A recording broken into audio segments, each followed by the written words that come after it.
ഈ മഹാസമ്മേളനം പാർത്ഥസാരഥി ക്ഷേത്രത്തിൽ വെച്ച് മതിൽക്കെട്ടിനകത്ത് വെച്ച് നടത്തണമെന്നായിരുന്നു ഞാൻ ഉദ്ദേശിച്ചിരുന്നത്.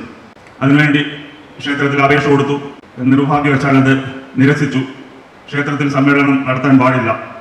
ഞാൻ ക്ഷേത്രത്തിൽ കാണിക്കയിടാറില്ല. ഭക്തരായ നിങ്ങൾ കാണിക്ക അർപ്പിച്ച ആ കാണിക്ക കുന്നുപോലെ കൂട്ടിയിട്ട് എണ്ണിക്കൊണ്ട് അതിൻ്റെ പിന്നിലിരുന്നിട്ടാണ് അവിടെ വെച്ച് നടത്തുന്നതിനുള്ള അനുമതി നിഷേധിച്ചത്.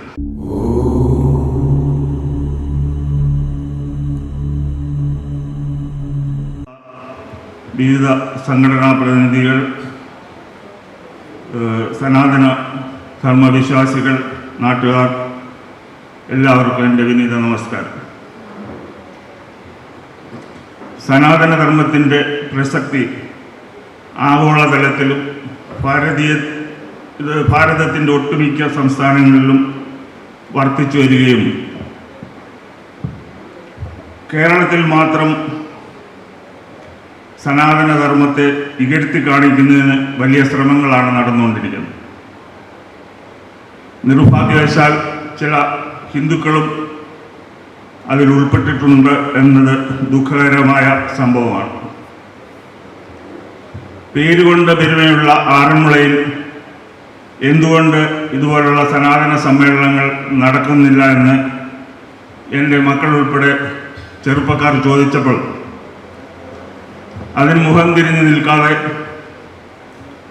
അവർക്ക് വഴികാട്ടിയായി മുന്നിൽ നിൽക്കണമെന്ന തോന്നലുണ്ടായതുകൊണ്ടാണ് ചെമ്പശ്ശേരി കുടുംബക്കാർ ട്രസ്റ്റിൻ്റെ നേതൃത്വത്തിൽ ഇങ്ങനൊരു സമ്മേളനം നടത്താൻ തീരുമാനിച്ചു. പുതിയ വഴിതെറ്റിപ്പോകുന്ന തലമുറയെ സനാതനധർമ്മത്തിൻ്റെ മൂല്യങ്ങൾ മനസ്സിലാക്കി നേർവഴിക്ക് നടത്തുവാൻ സംപൂജ്യരായ സന്യാസി ശ്രേഷ്ഠന്മാരുടെ അറിവ് ഉപയോഗപ്പെടുത്തി മുന്നോട്ട് നയിക്കാൻ വേണ്ട പിന്തുണ എല്ലാവരുടെ ഭാഗത്തു നിന്നും ഉണ്ടാകണമെന്ന് അഭ്യർത്ഥിക്കുകയാണ്. ഈ മഹാസമ്മേളനം പാർത്ഥസാരഥി ക്ഷേത്രത്തിൽ വെച്ച് മതിൽക്കെട്ടിനകത്ത് വെച്ച് നടത്തണമെന്നായിരുന്നു ഞാൻ ഉദ്ദേശിച്ചിരുന്നത്. അതിനുവേണ്ടി ക്ഷേത്രത്തിൽ അപേക്ഷ കൊടുത്തു. നിർഭാഗ്യവശാൽ അത് നിരസിച്ചു. ക്ഷേത്രത്തിൽ സമ്മേളനം നടത്താൻ പാടില്ല. ഞാൻ ക്ഷേത്രത്തിൽ കാണിക്കയിടാറില്ല. ഭക്തരായ നിങ്ങൾ കാണിക്ക അർപ്പിച്ച ആ കാണിക്ക കുന്നുപോലെ കൂട്ടിയിട്ട് എണ്ണിക്കൊണ്ട് അതിൻ്റെ പിന്നിലിരുന്നിട്ടാണ് അവിടെ വെച്ച് നടത്തുന്നതിനുള്ള അനുമതി നിഷേധിച്ചത്. എന്നിരുന്നാലും ഈ മഹാസമ്മേളനത്തിന് ഭാരതത്തിൻ്റെ രാഷ്ട്രപതി ഉൾപ്പെടെ വിവിധ മന്ത്രിമാർ, മുൻ മന്ത്രിമാർ എന്നിവരൊക്കെ ആശംസകൾ അറിയിച്ചിട്ടുണ്ട്. ഈ സമ്മേളനത്തിൻ്റെ അധ്യക്ഷം വഹിക്കുന്നത് മാർഗദർശക് മണ്ഡലിൻ്റെ ജനറൽ സെക്രട്ടറിയും ആത്മബോധന ആശ്രമം മഠാധിപതിയുമായ സംപൂജ്യ സത്സ്വരൂപാനന്ദ സ്വാമിജികളാണ്.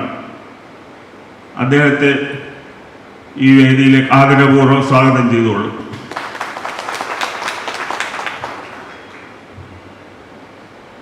ഇന്നത്തെ ഈ മഹാസമ്മേളനം ഭദ്രദീപം കൊളുത്തി ഉദ്ഘാടനം ചെയ്ത് നിങ്ങളെ അഭിസംബോധന ചെയ്ത് സംസാരിക്കുന്നത് സംപൂജ്യ ചിദാനന്ദപുരി സ്വാമികളാണ്. മാർഗദർശക് മണ്ഡലിൻ്റെ അധ്യക്ഷനാണ്. കുളത്തൂർ അദ്വൈതാശ്രമം മഠാധിപതിയാണ്. അദ്ദേഹത്തെ എല്ലാ ആദരവോടും കൂടി ഈ യോഗത്തിലേക്ക് സ്വാഗതം ചെയ്യുന്നു.